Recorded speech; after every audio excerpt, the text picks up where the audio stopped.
Welcome back, everybody, to episode 208 of Movies You Missed podcast. We are going to jump into two movies that Vee and I are big fans of, especially because we love Arnold Schwarzenegger. I'm super excited about this episode. Vee, how are you doing this afternoon? I'm doing really well and looking forward to getting into the heart and soul of our podcast, which is underrated movies, and I think both of these fit the bill. Oh, they fit the bill most definitely. I have not watched my pick in several years, and this revisit was a great time, especially yours. I haven't seen yours in at least 15 years, and yours came out in the 90s, so that's going to be a lot of fun to revisit.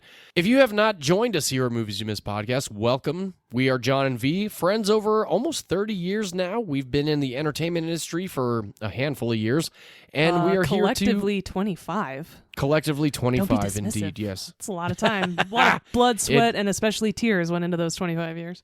So much sweat and tears. Luckily, I never did spill too much of my own blood on set, but Vee, you might have as a stunt person. Funny enough, I actually never got injured on set, but I did get in a motorcycle accident on the way to work once, so that sucked. All right, well, there we go.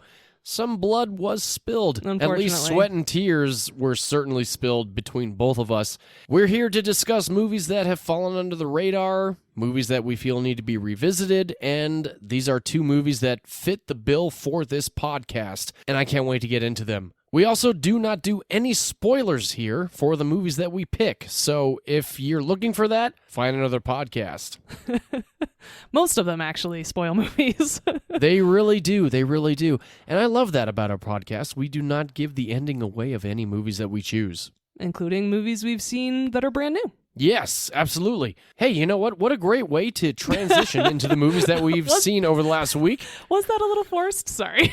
No, not at all. Not at all.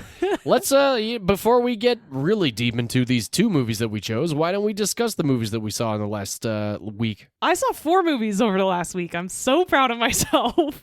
Yeah, you beat me big time. Oh, finally. It happens rarely, but on the days that it does, I am excited and thrilled to talk about all of these movies because all of them were great. Oh, good. After our previous episode of Ready or Not and Happy Death Day, I was on a bit of a horror comedy leading lady final girl kick. Not only did I finally watch They Will Kill You, that was only in the theaters for about a week, which was bullshit. It will be streaming soon though, which is great. Yes. I really enjoyed it. I don't think it's as good as a couple of other horror comedies, including the ones we talked about last week, but Zazie Beetz was really fun to watch. So was Patricia Arquette. Yeah. Tom Felton was good. There were a lot of things about the movie that I really loved. I do love that concept, too, of like escape a locked place that people are trying to kill you in. Mm-hmm. I think Zazie did a great job, and overall, I gave it a pretty solid B. I mean, I had a good time.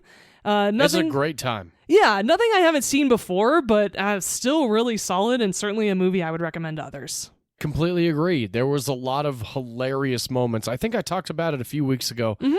There were moments that I did not expect, especially with Heather Graham's character. And I was a big it's good to see her too. Yeah, oh gosh, she's fantastic. Mm-hmm. Definitely a movie you guys should watch on streaming. If you like horror comedies, give it a watch. And in that same vein, I went back to the movies to watch the new Samara Weaving, who stars in the Ready or Not series, and Jason Segel led.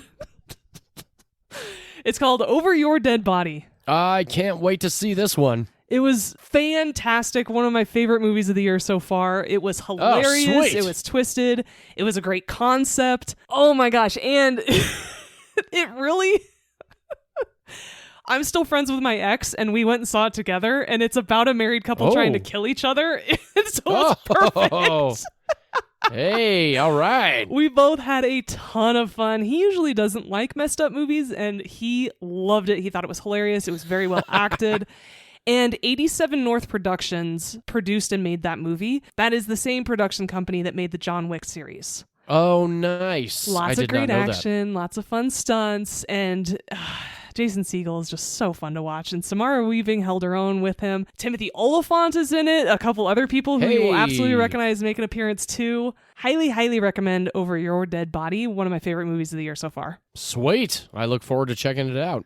The last two movies I watched were also in theaters. One was a really under-the-radar movie called Fuse. I saw no marketing for this whatsoever.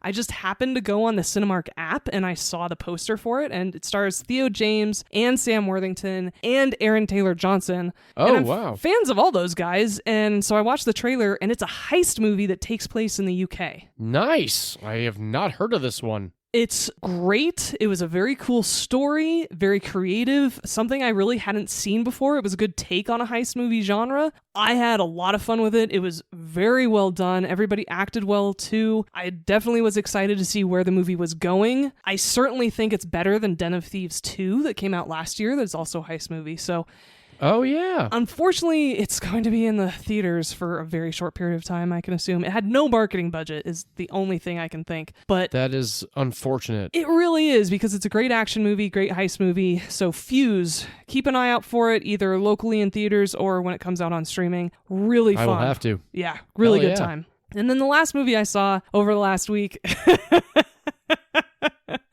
a movie I've been really looking forward to for a while, ever since I saw the initial teaser months and months ago, starring Robert Pattinson and Zendaya. Yeah. This is The Drama. Yes. I loved it. They both did a great job acting. I loved the editing. I thought that was really cool way to do this story, so it wasn't completely linear in a lot of ways. And I just liked how they would cut to people's internal monologues and what people were imagining. I thought that was a really cool way to deliver this story. Definitely. It's messed up. It's well acted. It's a lot of fun. It's a hot mess. She is not the villain at all. No. At all. It's the darkest comedy of the year so far, although I have not seen Over Your Dead Body. Over Your Dead Body is definitely darker, but it's more almost... Oh. It's not a horror comedy, I guess, because there's no horror. It's definitely I guess it's a dark comedy. It's just bloody as hell. Awesome. really, really bloody. Oh my God. But yeah, so The Drama's great. Highly recommend. It's been in the theaters for a couple of weeks, so I think a lot of you might have an opportunity to see it. Both of those actors, of course, extremely talented. It was nice to see them together. I fully agree. I thought Zendaya and Robert Pattinson really pulled it together. And man, there are some characters in that movie that are just going to straight up piss you off. Oh, hell yeah. But yeah, it's a lot of fun. It's such a hot mess. Definitely recommend it. I agree on The Drama, most definitely. So those are all the new movies I've seen over the last week. Awesome. Well, I'm glad you saw some new good flicks over this last week and you got to see The Drama, because I was very curious how you would react to The Drama, especially with the subject matter. Yeah. Oh, and that was the other movie I was trying to think of. Fuse is worlds better than Crime 101. Okay. That's a I'm more even recent more on comparison. board. Yeah. Yeah, I knew there was you a and I more broke recent down movie. Crime 101. That movie blows. That movie sucked. And now it's on streaming, so if you care to waste your 2.5 hours with Crime 101, go for it. Instead, listen to the score that's currently on Spotify. It's great. Is it a good... I don't even remember. Ooh, yeah. Crime Either 101 way, score I is know really good. that... Movie All sucked, well, though. cool. Yeah, the movie was not good. But hey, you know what? That's what we're here for. Exactly. It's just opinions, and every opinion's valid, right? Usually. I think it's time now, V, to get into your pick this week, this Arnold Schwarzenegger pick. Let's rewind to the 90s, and let's jump into this bitchin' action caper. What do you say? Sounds great, and that means we're going in chronological order this week. Yes, we are. All right, well, I'm going to kick us off with an underrated Arnold episode with, I think, the most underrated Arnold Schwarzenegger movie. It's awesome, and it's a $100 million movie, so it's kind of shocking that it was underrated. I'll get into that in a little bit, but I'm talking about the Arnold Schwarzenegger, Vanessa Williams, and a whole lot of Jameses starring Eraser. Hell yeah. Beyond Arnold Schwarzenegger and Vanessa Williams, this movie from 1996 stars James Caan, who's only 7 years older than Arnold. He was born in 1940. Whoa. He looked 15 No way. years older than Arnold minimum in this movie. Yeah, they look a lot older than each other. James was known to like alcohol and other things, which will age you. Arnold, obviously being Mr. Universe like 7 times in a row or something, has Right. always tried to, even despite steroids, tried to eat really well. So we've talked about James Caan before because I picked The Godfather in one of our Oscars episodes. Yes. You recently picked Misery, which is so good, but I will never watch again probably because it disturbed me so much. Yeah. James Caan's also in a very campy sci-fi movie called Rollerball back in the 70s. I think that came out. Oh, gosh. Yeah, I remember. I've never seen it, but I know of it. He was also in A Bridge Too Far, a sci-fi movie that's underrated that my dad introduced me to called Alien Nation, which is really cool. Hey. The concept never is heard of that one. aliens come to Earth, and the movie takes place like 10 years after they've immigrated to Earth, basically. And so there's a mixing of the species. And so he's a cop, and his partner is an alien, and his partner's a cop too. It's cool. It's called Alien Nation. Nice. Yeah. The other movies he was in: For the Boys with Bette Midler. Oh. Elf, which is going to be a future pick of mine for Christmas, I'm sure. I imagine it would be. Yeah. I love that movie too, but I think I gave that one to you. Just because I don't have as many Christmas movies to pick from. Yeah. And lastly, James Caan, his very last movie was a movie I actually watched last year and talked about with Pierce Brosnan. It's called Fast Charlie. And that was his last role before he passed away. I remember that name. It's not great. Movie. It's very direct-to-video vibes, but it was fun. The next James is James Coburn. He's also in this movie. He's in your pick of Maverick. He ran the Steamboat. He's also in The Great Escape, Charade with Cary Grant. In Like Flint, which... And Audrey Hepburn. The only thing I know about In Like Flint is from Austin Powers. Me too. Hey, In Like Flint, that's my favorite movie. And that's because I guess Austin Powers was based on the movie In Like Flint. I had no idea. That is the consensus, yes. Yeah, so James Coburn was the star of In Like Flint, Midway, and another Mel Gibson movie called Payback, which is really underrated that I'm going to introduce John to in the future. I've never seen Payback, but I look forward to it. It's dark and great. And Hell yeah. James Coburn was also the voice of the boss, Mr. Waternoose, in Monsters, Inc. That's right. Yeah, he was. So James Coburn plays the boss of the U.S. Marshals Witness Protection Agency, which Arnold Schwarzenegger playing John Kruger, the most classic made-up name of an action star ever, and James Caan, who plays DeGuerin, who is not only reports to James Coburn as the boss, but James Caan playing DeGuerin is also Arnold Schwarzenegger's mentor in this movie. The last James I want to talk about very briefly, because he does appear for a short time in this movie, is James Cromwell, the man from Babe. He's the last James of the movie, but I just thought it was fun. Yes. Heavy hitters, 3 James in this movie. It was kind of fun to talk about. So what is Eraser about? Well, John Kruger, played by Arnold Schwarzenegger, is a U.S. Marshal, and he is an expert at erasing people's identity and getting them into witness protection and into a safe place so they can testify in federal cases. A very classic agency that so many of us know at least a little bit about, I would think. And he, of course, is the Lone Ranger guy who comes in when shit gets real. And cleanup needs to happen. And he also helps people who have accidentally blown their identity too. Mm-hmm. And this is, first of all, how we're introduced to John Kruger as Eraser. There's a cool opening titles scene, which I miss titles like this that kind of give you an insight into what either their job is about, or setting up the beginning of the movie, or what the movie is about, because there's a lot of really cool cut scenes about him burning IDs and getting set up and getting fake blood ready and all these really cool things. You're like, oh, okay, so he's setting up for something. I don't know, it just gets you ready for that opening scene, I think. I miss opening titles. Not many movies do that these days. So we are set up, and the movie opens in a small suburban area late at night. It's very quiet, but unfortunately the camera goes into the house, and there are 2 people, a couple, who are tied up, bleeding, and being held captive by a group of men inside this house. It turns out this is Johnny C. and his wife, who was testifying against a mob boss, but unfortunately he's blown his cover, and now these people are about to kill him and his wife for doing so. Johnny C. is played by Robert Pastorelli. He was the guy who brought Kevin Costner out to the fort in Dances with Wolves.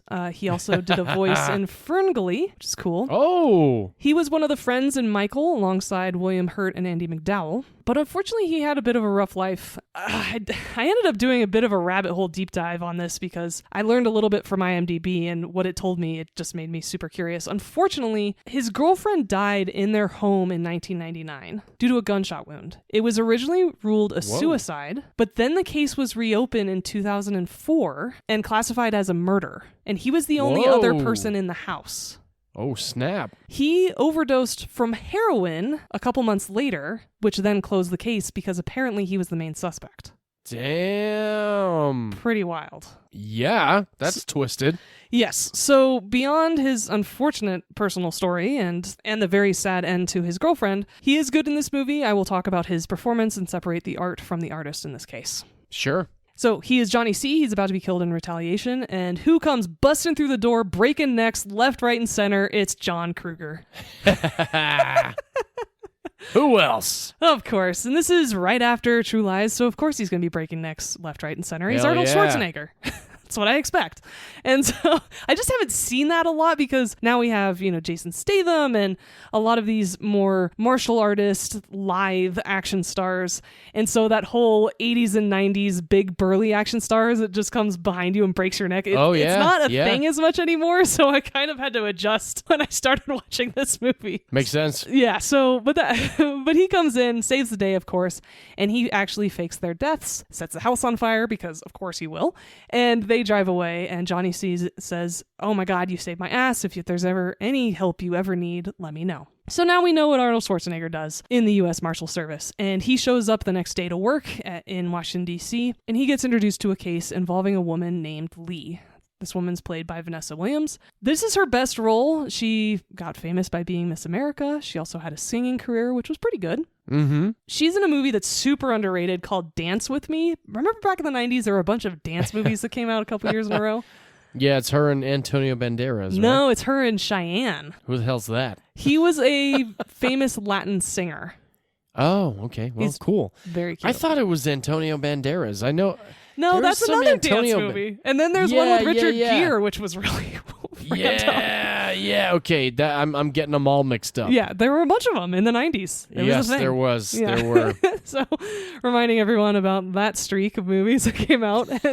But Vanessa Williams actually was more famous with TV and also more successful. Not only was she in Desperate Housewives, she was also in just about the entire run of Ugly Betty. Oh, yeah. My wife is a big Ugly Betty fan. She's great in this movie. I think she's a pretty good actress. I think she's a better actress than J-Lo in a lot of ways. I enjoy watching Vanessa Williams in this movie. I like watching J-Lo in just about anything. Yeah, which is fair. So she actually works for a defense contractor in Washington, D.C., Vanessa Williams playing Lee. And unfortunately, she stumbled upon some accounting errors, and she called the FBI to report it.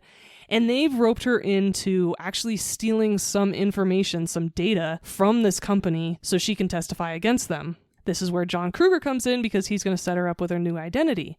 And that's when she goes, "What new identity?" Unfortunately, the FBI has snaked her a little bit and told her everything would be okay, and once you do this, you can go home and live your life and just testify for us and everything will be fine. Where in reality, this is a defense contractor with international ties. She is in danger, so now John Kruger is on the case, trying to get her a new identity. That's exactly what he does. He helps Lee get away, set up a new identity. But unfortunately, they've actually attacked her home, so he keeps things really on the down low, doesn't tell anybody else at the agency where he is, and goes about his business. And this is when witnesses start dying. So this is also when DeGuerin comes in and says, "Hey man, they're attacking all our witnesses. Let's join up and go save all of them." And that's what they do. And so for the rest of the movie, DeGuerin and John Kruger are trying to save all of their witnesses, including Lee, from this shadowy mercenary force that is partnered up, we think, with this defense contractor who's trying to save their asses and not let all of this information get in front of Congress. And so there's a lot of action. They bounce around different parts of the country. At one point, Arnold Schwarzenegger has to jump out of an airplane with a parachute, which is a really fun scene. Yeah. And you get to see a lot of really great character actors playing the bad guys as they usually do in such a fun fashion, including Nick Chinland. He is Billy Bedlam in Con Air. Oh, yes. Why didn't you put the bunny back in the box? Con Air's got to be on this. Why have we not done Con Air yet? How is this possible? I figured that would be a pick of yours. I figured like the that would movie, be but a I pick feel of like that's yours. more. Maybe we should do an episode of movies that we each think one would pick. Oh, that could be fun. That would be interesting, wouldn't it? Or just a fun airplane episode like Passenger 57 and Con Air or something. Hey, yeah, that would be good. Like action airplane episodes. Those are fun. But they can't be that good. Like we couldn't pick Top Gun, obviously. Definitely not. They have no to be way. lower tier like Con Air. Yes. Nick Chinland is also in The Chronicles of Riddick, also as a bad guy. He's a bad guy in Training Day. Hey. Bad guy in the sequel, The Legend of Zorro, speaking of Antonio Banderas. Finally a good guy because he's one of Bruce Willis's men in Tears of the Sun. He's also in Lethal Weapon 3 as a bad guy. But my favorite role of his is as Donnie Pfaster in The X-Files. He's in several episodes over a couple years as a serial killer, and he is terrifying. Really? So good. Yeah, he's a great actor. And from there, Mark Rolston is also a small character in this movie. He's Drake in Aliens. He's Vasquez's friend who's got the big gun. Oh. He's blonde. Yeah, Vasquez. Recently, we talked about him because he's the blonde FBI agent in Rush Hour. Oh, nice. Yeah. Yes. Yes. And so you'll recognize a lot of people in this movie. It's a lot of fun. I loved it from the beginning. I think the concept is really cool because what happens is this military contractor has developed a new gun. And I love the concept so much, especially in the 90s. In 96, when this came out, the CGI was incredible. Everybody really fell out of their chairs. It was good. And there are a couple pieces of the CGI that still holds up pretty well, especially the X-ray vision that they use. It's not bad. Definitely. Oh, hell yeah. Yeah. The alligator scene, on the other hand, does not hold up at all. Not for a second. No, it's totally ridiculous. So that is Eraser. I've had so much fun with this movie ever since my father introduced it to all of us back in the day when he rented it. We did not see this in theaters, but we all saw it, I want to say right around 97, just like a year after it came out when it was finally available on rental. There's a lot of action. Arnold is great in this movie. He definitely does a good job carrying it. Vanessa Williams is a good addition. The action is amazing. There's this really cool bomb they throw in a house that releases a bunch of screws. They're called augers. And one that goes into the refrigerator, and I'm like, oh God, this is so brutal, but so good. And the other thing about this movie that I love is that I actually always forget the second half of it after the zoo. I always forget everything that comes after that. And so it's really fun to revisit it because it always feels fresh in my mind. I haven't seen it in about 5 years or so, but it was really fun to get back to it. And like you said, you haven't seen it in 15, so I'm really excited to hear what you thought. Yeah, at least 15 years. It's been a very long time since I've seen Eraser. I rented this movie from the library in like 1999, I think. And I will not lie to our audience, nor you. I watched it like 30 times before I had to return it. I loved it. It was one of those Arnold movies. It was several years after Terminator 2. And I was like, Arnold's the man. And of course, Vanessa Williams, just stunning, beautiful. Woo! James Caan I had seen recently in Mickey Blue Eyes with Hugh Grant. Right, that came around the same time. A couple other people. So I watched this movie a lot, and I never owned it. It wasn't a movie that I felt that I needed to own, but the action was so much fun, and the story was ridiculous and cheeseball, but it was still 90s and so much fun. I think I might have even rented it a second time from the library, but it's a good movie. Revisiting it this time, especially seeing that James Coburn was in it and James Cromwell. I completely forgot that they were both in it, and I mean their roles are not as vast as Schwarzenegger or James Caan's or Vanessa Williams, but the movie is a lot of fun, and especially for the 90s with the sci-fi and these guns that could find, the human thermal targets, if you will, if that's how you, if that could be even the correct way to classify this movie.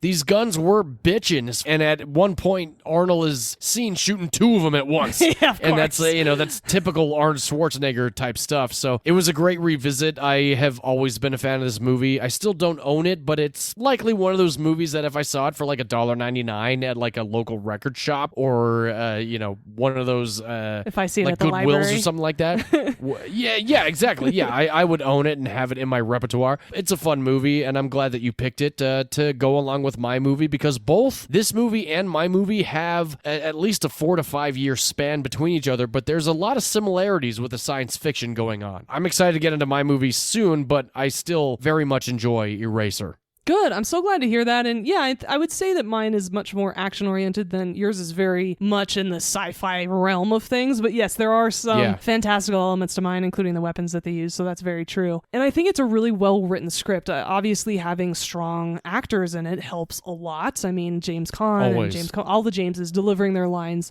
certainly elevates this movie. All the Jameses. Yeah. Man, too bad this is underrated Arnold episode, because that would be the title of the episode. All the Jameses. Yeah. But I do think it's well written too, which is really nice. And the screenwriter, his name was Tony Puryear. He was the first black screenwriter to pen a $100 million movie. Damn. Which is awesome. And then he didn't write anything else. So I'm wondering if he just got a huge payday and was like, all right, I'm out. Holy shit. Yeah, He's likely probably fine. doing just fine. And so in the script, not only is it great action, I really like that there's a lot of different characters. You go to different locations. It feels very rich and robust. It's not just a straightforward action movie, which is really nice. And there's also some great comedy. I laughed many times throughout this film, especially when Definitely. Johnny C, the return of him from the beginning of this movie, once Arnold has saved him, he parks him in another location with a job at a gay bar. It's actually a drag bar. Yeah. It's a drag bar, which is fabulous, and I love it so much. And of course, they're playing Raining Man because they have to in a movie, in a drag bar. It's a rule. Of course, yeah. But that scene is hilarious, and it's still funny today because it wasn't making fun of anyone. It was just playing off of the fact that he's in a gay bar, and he's like, "Hey man, don't tell anyone I'm straight." I break a lot of hearts here and stuff. Yeah. And it's Bad for business. Yeah, and Arnold's response, his delivery of those lines is really funny too, where he's like, "Do you guys need a moment alone?" I just love that. He's so good at it. Arnold has brought a lot of levity to the scene, which I was impressed with. And then when I love this part where John Kruger asks Johnny C for help, and Johnny C's like, "Are you serious? When I offered you help, I thought you'd ask to move a sofa or something." Yeah. So yeah, there's some really great light scenes in this movie too, and from beginning to end, I have a good time. The ending is impressive too. I did not think that Hollywood would have them end that way, which is nice. So I like that too. I fully agree to that one. Yeah. So that is Eraser. I'm really glad you had a good time revisiting it. I hope that Oh, hell yeah. a couple of my family members, including my father, are reminded of this film, and he revisits it too. I will say that it was directed by Chuck Russell, and he directed the original Blob, Oh. The Mask. Yeah, just revisited that in theaters a couple weeks ago. Yeah, Bless the Child, which had Kim Basinger in it. Oh, Kim Basinger and Rufus Sewell and Christina Ricci. Yeah, right. That's a pretty fucked up religious horror flick. Back in the late 90s when they had religious horrors coming out, I remember seeing it once. Right around the time End of Days came out for Arnold, actually. I think that came out in like That 2001, makes sense. so. Yeah, big time. Unfortunately, Chuck Russell also directed The Scorpion King, and he kind of never recovered.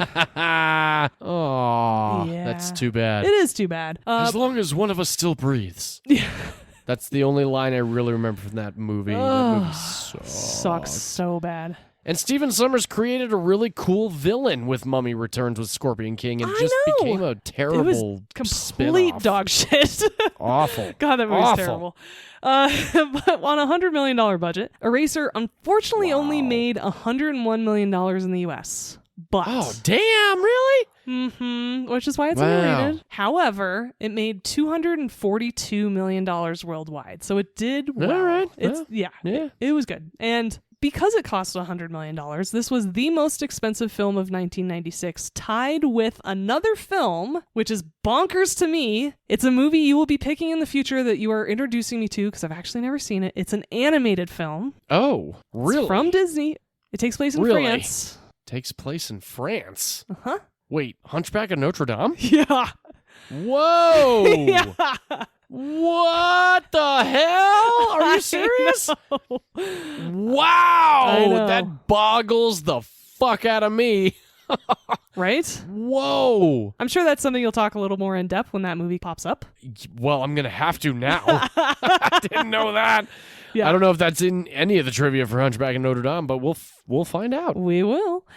And the John Kruger role, God, I cannot get over that name either. It's so ridiculous. John Cougar. Kruger. Like Kruger. John Kruger Mellencamp. That's what it is. Hey! No, it's John Cougar Mellencamp. That's why you were making a mistake. Little ditty. So John Kruger, that character, the role, was originally offered to Sylvester Stallone. Well, I'm glad that didn't go Thank to him. God. He hated the script. He turned down the offer and instead went and made Copland. Oh. Which is pretty solid. You like that movie, though. For someone who does not like Sylvester Stallone, I like that movie. Yeah. Because he's not Sylvester Stallone in it. He's actually pretty subdued. That's why I like him in it. Ray Liotta's in it too. And I've only ever seen like 2 Sylvester Stallone movies in my life. Yeah, I don't. I avoid them as much as possible. Michael Rappaport is in Copland as well, and he's starring in your movie this week. Yeah. Yes, he is. Okay. And the stars of this movie actually both have titles because Arnold Schwarzenegger was Mr. Olympia and Vanessa Williams was Miss America, which is cool. Nice. Sure, very cool. Yeah, bonded she over would the be pageant Miss America. circuit. Yeah. And Arnold Schwarzenegger premiered this film at the Olympic Village in Atlanta, Georgia during the 96 Summer Games before the bombing. Oh my gosh. Wow. I remember when that went down. To really date this film and make you all feel very nostalgic for the 90s or remember the 90s, the Goo Goo Dolls performed a live concert beforehand. Oh, the Goo Goo Dolls. Wow. Yeah. The company name in this movie for the arms manufacturer is Cyrez. It was originally Cyrex, so it ended with an X instead of a Z. Mm-hmm. But the real-life company Cyrix, with an IX, is a microprocessor developer. They complained. Really? However, the movie had already been shot, so all dialogue was dubbed and the company logos were digitally altered during post-production to make them Cyrez. Whoa. No way. Yeah. Wow. Which they could do that back then. They could do that back then, surprisingly. And they did a pretty good job because I never caught it. I don't think I caught it either. Yeah. You and I will probably recognize the location of the zoo because Oh, yeah. it was filmed at the old abandoned zoo in Griffith Park. Mm-hmm. Lots of things are I've filmed there. Shot there many, many times in my life. Yeah. Yes. Down in Los Angeles. And the production team, this is awesome, they had to ship in all of the animals because it was an old abandoned zoo. There are no animals there.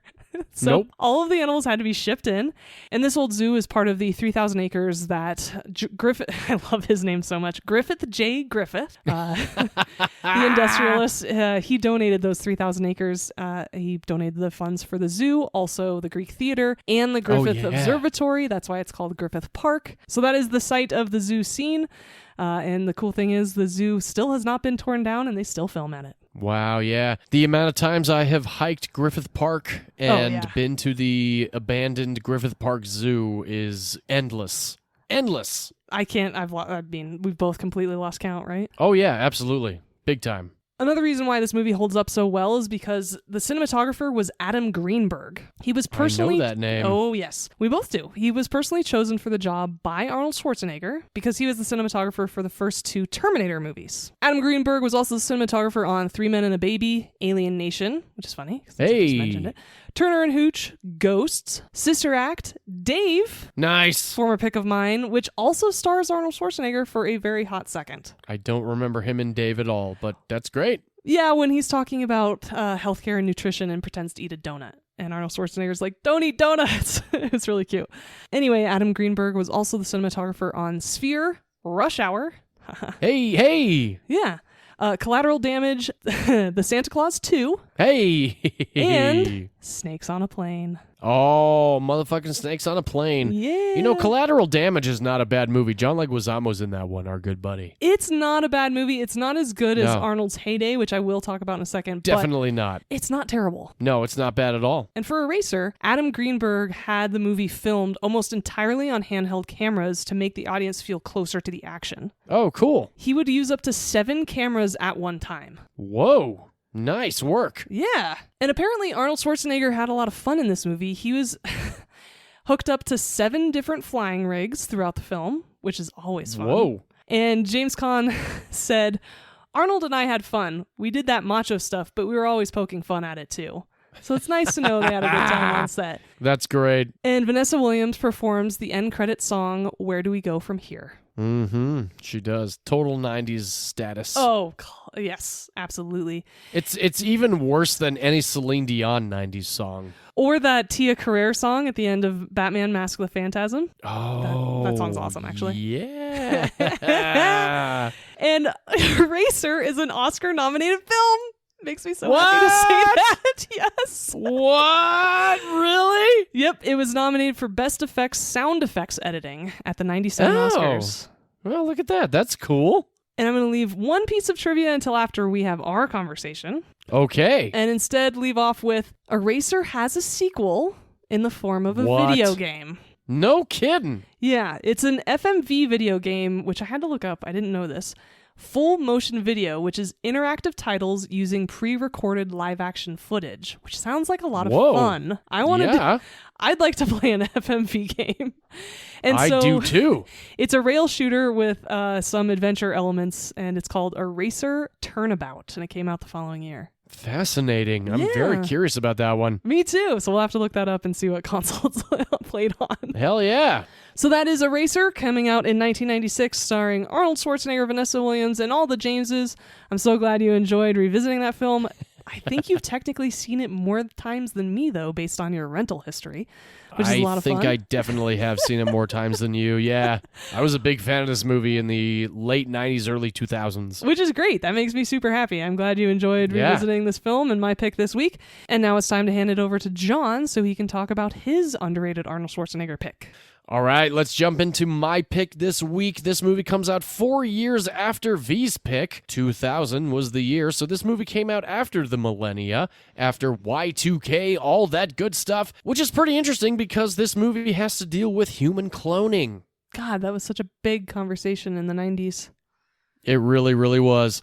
So let's break down this movie. This movie is written by Cormac Wibberley and Marion Wibberley, a married couple, similar to a very previous pick of mine of 12 Monkeys, where the Peoples were the writers of 12 Monkeys. Oh, yeah. This movie is This movie is directed by Robert Spotswood. He directed a movie, V, that I think you're a fan of, but correct me if I'm wrong. He directed Tomorrow Never Dies. That is a good James Bond film and has 2 great James Bond women in them. Yeah, it does. Michelle Yeoh and Terry Hatcher.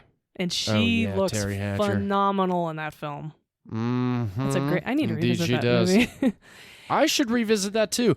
And I do like Die Another Day. That's the one with Halle Berry. Yeah, that's a pretty good movie. And then there was The World Is Not Enough, but we're not here to talk about that. That movie we're here is to talk dog about... shit. No, I will say something about it. I know though. you have very strong opinions that about that movie one so in much. particular, But especially with Denise Richards casting. oh, everything about that movie is terrible. But I will say Sheryl Crow does the theme song for Tomorrow Never Dies, and it's very good. Oh, sweet. I don't remember that. I have not seen Tomorrow Never Dies in a handful of years. But here we are discussing my pick from 2000, starring Arnold Schwarzenegger, Michael Rappaport, Tony Goldwyn, Michael Rooker, Wendy Crewson, who we talked about in a previous pick of mine for the Santa Claus. She's very good at playing the wife because she's also the first lady in Air Force One. Oh, nice. Yeah, and she's so lovely. She really is. This film also stars Terry Crews and, rest in peace, Robert Duvall. Yeah. This movie is set in the year 2015. 11 years ago, ladies and gentlemen. So, this movie is not to be taken even remotely seriously at this point. No. This movie is centered on human cloning. This movie does start out with a whole exposition of the fact that human cloning has been banned. The Vatican has banned human cloning. There's been a sheep that has been cloned in 1996. The sheep died in 2003. Human cloning is banned. However, pet cloning and animal cloning is still legal.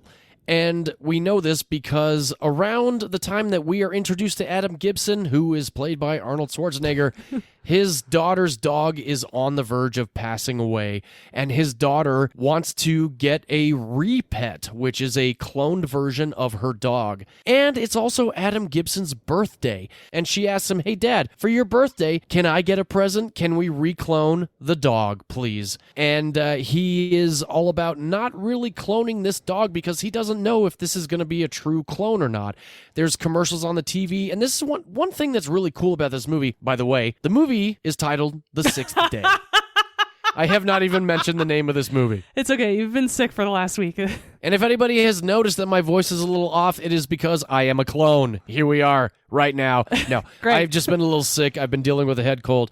But Adam Gibson wakes up. It's his birthday. His daughter wants a repet because their dog is about to pass away. Unfortunately, a very lovely dog. And Adam's very reluctant about this because he doesn't know if this whole cloning thing is really something that he wants to bring into his household.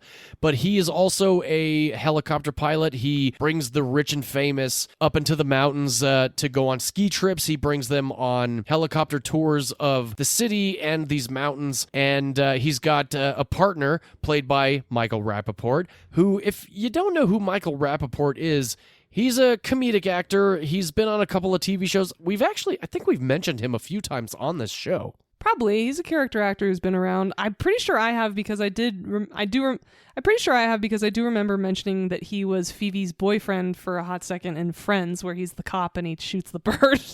That's right. Yes. He's in Deep Blue Sea with Samuel L. Jackson and LL Cool J, if you have not seen Deep Blue Sea. But Michael Rappaport plays Hank, and Arnold Schwarzenegger plays Adam. They are partners at this company that brings the rich and famous to high elevations to ski down, and it's called heli skiing, which I guess is a future terminology.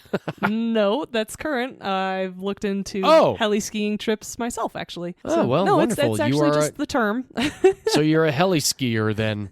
I'd like to be at some point. I haven't done it yet. Yeah, I'll bet. Yeah, you'd have a great time. That's not something I would do. I feel like I would start bleeding from the nose immediately from a higher elevation. But anyway, this movie touches on automated driving and the whole Tesla effect and everything like that. So Adam and Hank get to work, and they are told by their assistant that they need to go through a testing system where they're going to get their DNA checked and their eyesight checked. And what we find out later is ultimately that these two are offering up their DNA and their syncording, which is basically the memories leading up to this point. And Adam is very hell-bent on the fact that his daughter wants a repet, so he would really like to dip out of work early, and Hank tells him that, hey man, I got this, let me take care of these people, these higher-ups, these VIPs, and you can go and take care of this fact that it's your birthday, take the day off, get this new repet for your daughter, and everything will be hunky-dory. So after Adam leaves Hank to take care of these VIPs, Adam goes to the mall. Instead of getting a repet, grabs this SimPal, which is the most disturbing live-action animated doll figure that I think anybody's ever seen. So, in my notes, I wrote, SimPal, the stuff of nightmares. Yeah, big time. Hate it. The Worse than eyes, the Megan. mouth, the hair. It's absolutely worse than Megan, and we just talked about Megan recently because I love that movie, Megan from Blumhouse. Adam's got this SimPal for his daughter to really kind of ease her mind to the fact that her dog has died and death is a part of life, etc., etc. So Adam gets home. Like I mentioned before, it's his birthday, and before he can even get into the house, he hears that Happy Birthday is being sung. So he looks through the window, and what does he see? He sees himself. And he sees that a repet is also sitting in the house with his family and friends, all singing Happy Birthday to him. Now, if we recall what I just mentioned, the fact that Adam's birthday is happening, his daughter wants a repet, his wife says get a repet, but he also goes to the mall to get this SimPal, everything seems to be really working out for the family that not only Adam is seeing, but the audience is seeing as well. And Adam also gets this idea that, holy shit, he's been cloned, and human cloning is absolutely 100% illegal.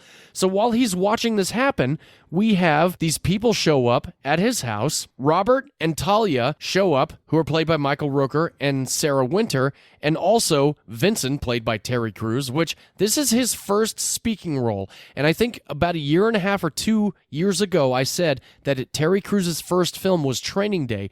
This was actually his first on-screen speaking role in a movie. Nice. This movie came out in 2000. Training Day came out in 2001.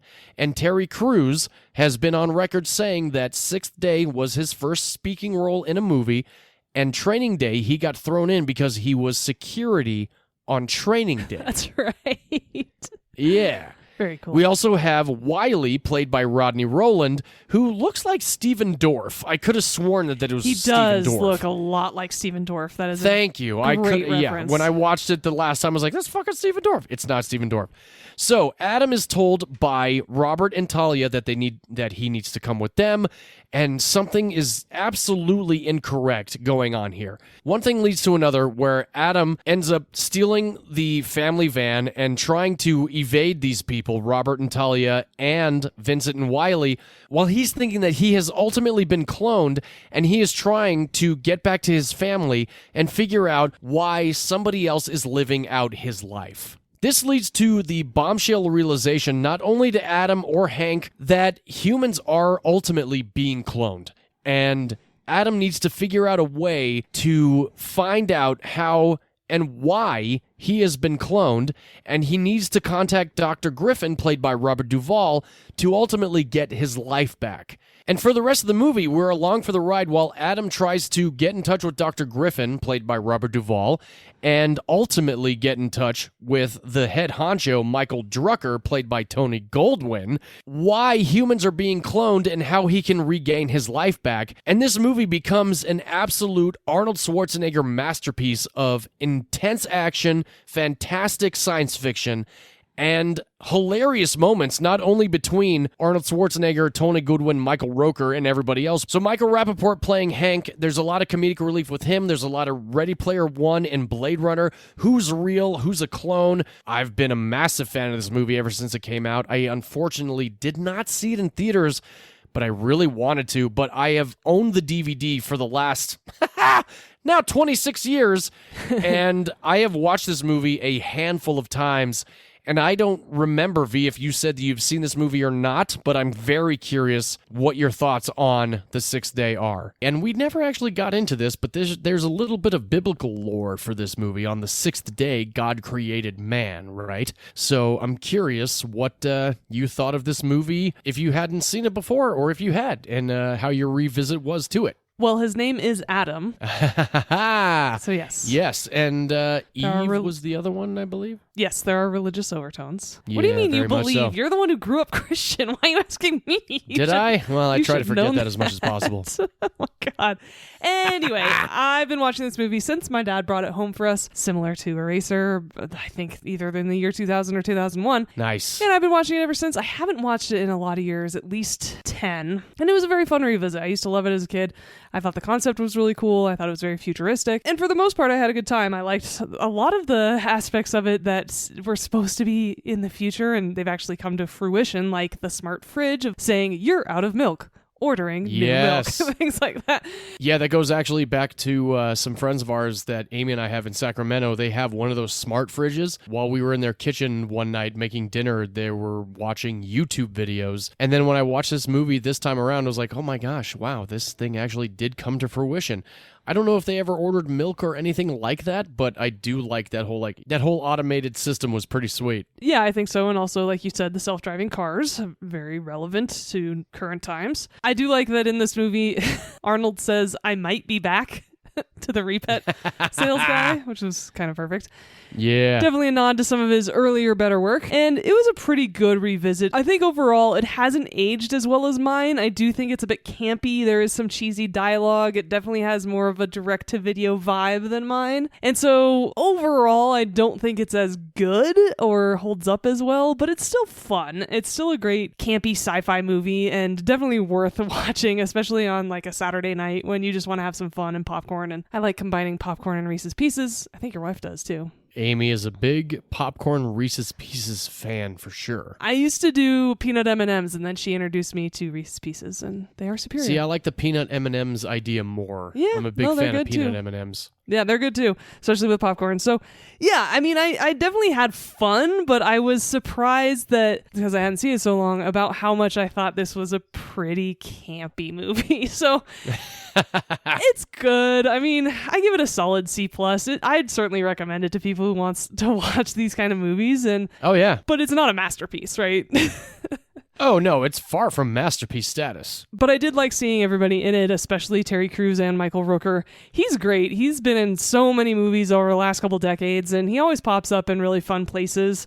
He's in Mallrats, actually, so we're going to talk about him in the future. Oh, boy.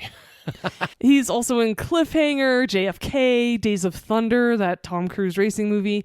He plays McMasters in Tombstone, who is actually on Wyatt Earp's side. And his voice is really recognizable. So if you watch Tombstone again, you definitely see him. But I think nowadays he's most famous for Guardians of the Galaxy playing Yondu. That is, I think, definitely what he is more famous for these days. Yeah. So he's great. It was nice to see him and a bunch of other character actors. Tony Goldwyn, despite being a Nepo baby, is always really fun to see. And I think he always adds to a movie or TV show. Scandal being one of them, of course, since he starred in it. So yeah, I had a good time and I'm glad you picked it. Sweet. I'm glad to hear that. I really liked the sci-fi aspect of the whole movie. I remember when I saw this the first time, it really kind of blew my mind because of the whole idea of cloning an animal. And I remember the whole sheep hype thing happening, everybody was really worried that, oh gosh, we're going to be able to clone humans and stuff like that. And I remember actually when I was a child, I had a dream that I was cloned, which is like super strange. I watched my clone try and take over my life. I was probably 9 years old when I had this dream. Sounds pretty vivid. It was a very vivid dream. Yeah. Oh my God. Very long time ago, because I'm now over 40. Short from a midlife crisis. Yes, indeed I am. But, well, good. I'm glad that you enjoyed it to an extent. And at the time, in 2000, this was not a movie to be really taken seriously. But watching the BTS of this movie, every actor was very much about the fact that this could actually come to fruition. And even now, in 2026, it still feels like it's something that could potentially happen in the future. Well, if human cloning actually ended up happening, this is exactly the way it would happen and be used. And I will push back a little bit because I do remember this movie coming out. It was serious. It was a serious sci-fi movie. They were approaching a topic that was relevant to the time. It wasn't looked at as campy at all. Like, this was actually a movie that everyone, as you said, everyone took seriously and was supposed to be a good sci-fi action movie starring Arnold Schwarzenegger. Sure. Well, 26 years ago, I guess that does make sense because we have mentioned the whole cloning of the animal Dolly, which happened in 1996, and that animal actually lived to 2003, ended up dying because of lung disease.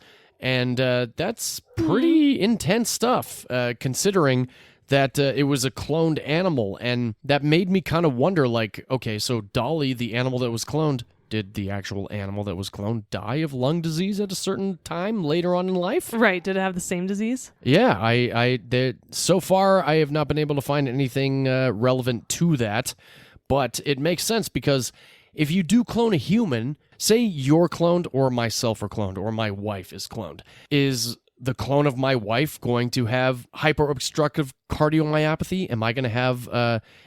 Is my clone going to need a mitral valve replacement similar to what I had? It's a very mind-boggling situation, and I guess I kind of did sugarcoat it a little bit, but it's a bit twisted to think about. Well, and it's very timely bringing up this movie and watching it over the last week because I had to put my dog down 2 months ago. And so this idea of Repet watching this movie really got me thinking. And I actually do agree with Adam and a couple other people in the film who argue against cloning and say that there's a natural cycle of things. And I agree. And I loved my dog. She was amazing and she was a wonderful part of my life. Yeah. I would never clone her. No, I wouldn't clone any of my animals either, including King Louie, who's sitting right next to me right now. I fear that, the horror movie aspect of it would all come to fruition. It's like, oh, let's clone the cat.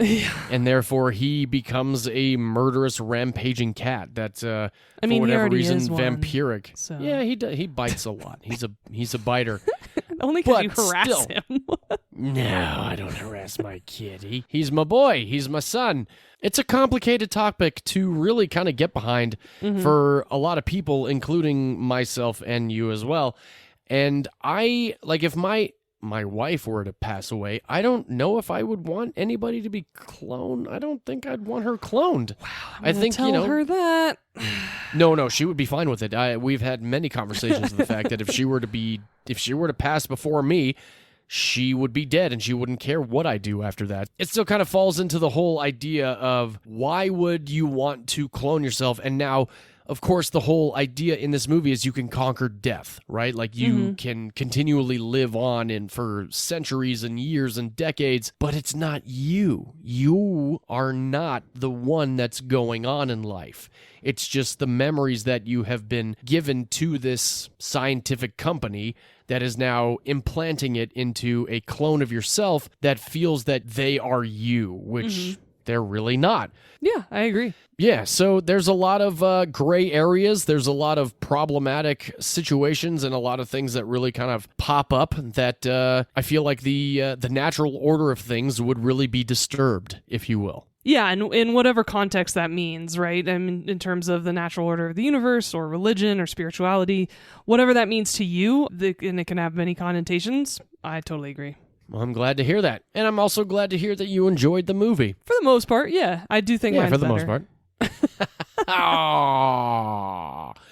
Okay. Well, and here is the perfect timing, actually, to add that one piece of trivia that I was saving from Eraser. Oh, yeah. Now, I got this off the internet. Well, I do agree with this opinion, though, but Eraser is widely considered to be the last film of the golden age of Arnold Schwarzenegger, which began in 1982 with Conan the Barbarian. Mm-hmm. Other films in this era include Conan the Destroyer, The Terminator, Terminator 2, Commando, Predator, The Running Man, Red Heat, Twins, Total Recall, Kindergarten Cop, Last Action Hero, and True Lies. Oh, yeah. So Eraser was the last one in 1996, meaning the future movies that he released weren't in the golden age, including yours. Interesting. Well, I guess agree. that's true. Like I could get behind that. Thank you. Yeah. I mean, it's for fun. Sure. It's not as good as the movies I just listed off, though, right? Your movies. That's a solid point. Okay, It really is not as good. The movie that makes you think, though. Yeah. Sweet. Well, I'm glad to hear that. I'm glad that you were thinking about it. Maybe not as much as I was, but like I said, I've been watching this movie since 2000, so I've been watching it for at least 20 years. I think this was the first revisit of mine since 2010, so it's been a minute. Yeah. Okay, so we both probably watched it around the same time the last time we watched it. Yes, I think we did. There's one thing about this movie that I found actually very entertaining, BTS-wise.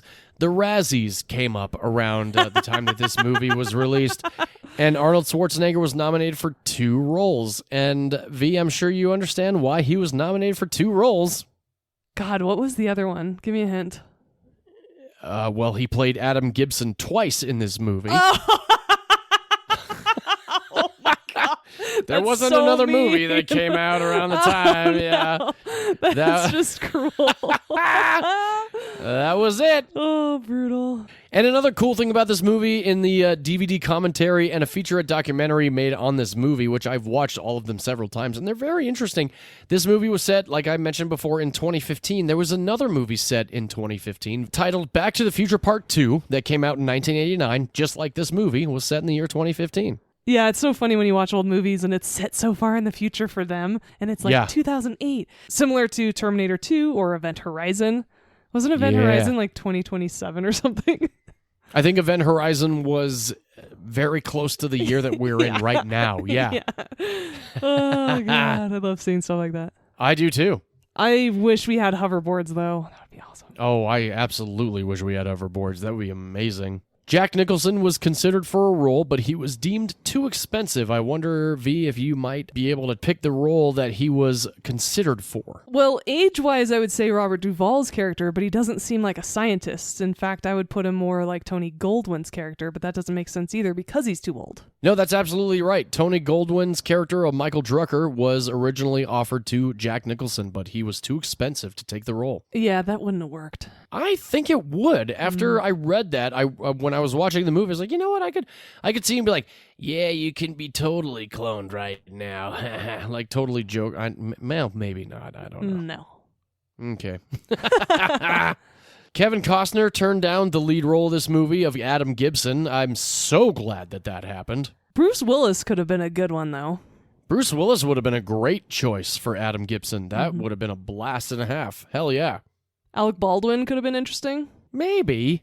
Less action-oriented, more sci-fi oriented. Could be interesting. Yeah, more dialogue-driven instead of sci-fi action. Maybe that's the problem with this Alec movie, Baldwin though, that. is that it's not an action movie. It's more sci-fi, and so maybe someone with a little more gravitas could have carried it a little better. There is definitely more dialogue surrounding the breakdown of the movie than there is action involved. Yeah, that makes sense. Gene Hackman turned down a role in this movie. V, I'm curious what role you think he might have turned down. I mean, I hope Robert Duvall's role. Yep, you're correct on that good. one. That Gene could've been Hackman fun. turned down the role. Robert Duvall was He thought the perfect script in it, was- though, because he's a sweet older scientist. Makes sense. Exactly, yeah. Duvall was great. I don't think Gene Hackman's like intense exterior would have really worked too well for it. Exactly. But he turned it down because he thought the script was lousy, and he ended up doing Under Fire instead, also directed by Roger Spotswood, who directed this movie. Oh. This movie was the second year in a row that Arnold Schwarzenegger was in a movie that was released in November, In 1999, he had a film drop with Gabriel Byrne. V, I wonder if you might be able to know the name of that movie. End of Days, of course. Yes, of course, of course. The Sixth Day came out on November 17th of 2000. This movie was originally titled The Sixth Day, S-I-X-T-H Day. However, the studio changed it with the number 6 because they didn't want any confusion with The Sixth Sense. Totally makes sense because that came out the year before. Yeah. Now, V, I'm curious what you think the budget of The Sixth Day might have been. 2000, Arnold Schwarzenegger, Robert Duvall, Tony Goldwyn, Michael Rooker, Terry Crews, even though it's his first movie. I would say $85 million. Whoa! You were off by $3 million, $82 million budget All right. for The Sixth Day. Opening weekend was $13 million. Domestically, it brought in $34.6 million. Worldwide gross, $96 million. Did not do so well. Brutal. Yeah, a little bit brutal, but it did have a life after theatrical release. I rented it, I bought it, I still own my very first DVD copy of The Sixth Day, starring Arnold Schwarzenegger. If you've not seen this movie, check it out. It's a lot of fun. It's on Amazon Prime or Apple TV. You can rent it for $3.99. I had a good time, and it seems like V also had a decent time with this movie. Perfect description. All right, well, that is The Sixth Day. That is our Arnold Schwarzenegger. Get to the chop. I'm so sick I can't even fucking... No, you can't. Oh my gosh. I can't do it. No, I'm all fucked up. But it's all good because I hope you had a good time with this episode, everybody. Thanks for joining us. Please do rate, review, subscribe. V, I'm curious, though, if you would watch your pick of Eraser with your grandmother. Yeah, I would. It's a nice rescue them movie, right? And I think it's rated PG-13. If it's rated R, No, it's R-rated. God, I'm shocked. I think probably because it's a 90s R rating. Yeah, they use the F word a couple more times than just once, and I think that's probably the reason why, because very little blood, no gore, no sex, no nudity. No, it's very R-rated for the sci-fi violence. It's not sci-fi, though. I don't know why you keep saying that. Yeah, well, it feels sci-fi to me. Okay. So, yes, I would watch it with my grandma. Like I said, my dad brought it home, and we all watched it together. It's a very approachable action movie. Definitely 14 and above Big would time. be fine. Oh, for sure. Fortunately, It's not streaming anywhere. You'd have to rent it. That's what I did. All right. Well, it was worth it. It was. All right. So would you watch The Sixth Day with your grandma? I don't think Grandma would like it. I think she'd like the action, but overall she'd probably be like, yeah, that was fine. She would probably be knitting the whole time. Nice. Yeah. Yeah, I would say a little older just because it's a little more graphic. It's a little more violent. It's a little more dark. It's got some darkness There's to some it, for sure. dystopian vibes to that movie, actually. Hell yeah. Yeah. So probably 16 and above. Yeah, I'd say 14 and above. It's a PG-13 rating, my movie is. Yeah, that's true. All right, well, hope you guys enjoyed this episode, minus my very congested voice. Hopefully these movies, if you have not seen them, you decide to check them out, or if you have and have not seen them in a long time, give a revisit to them. Please do rate, review, subscribe, join us on all social media. We're very excited for next week's episode. I'm super stoked because it is we're jumping into May the 4th. And if you're a Star Wars nut like myself and V's brother-in-law, get ready because we are about to drop 2 of the greatest Star Wars films ever made. Oh, V, you want to tell everybody? Greatest. The two greatest. Oh, yeah. Yeah, the 2 greatest. Absolutely. Yes. V, you want to tell everybody what you're choosing for next week? Yes, I do. And, I think that means that we'll probably switch it up and I'll go first again next week, since there is a chronology to these movies. Yeah. To celebrate not only our 4-year anniversary that's coming up this month in May, but also Star Wars May the 4th. It seemed rather appropriate to finally have a May the 4th Star Wars celebratory episode. I am picking the most underrated, yet one of the best Star Wars movies ever made. This film was released in 2016. It's called Rogue One. Hell yeah. And what Star Wars movie did you pick? I chose the greatest sequel of all Star Wars movies, The Empire Strikes Back. Nice. And my pick, and I believe V's pick, are both streaming on Disney+. Of course. Hell yeah, so stay tuned for that. We are, Does that mean Jyn is a Disney princess? And so is Princess Leia? At this point, yes, because Ripley is also a Disney princess because of Disney's purchase of 20th Century Fox for the Alien movies. Ellen Ripley is a Disney princess. It makes me so happy.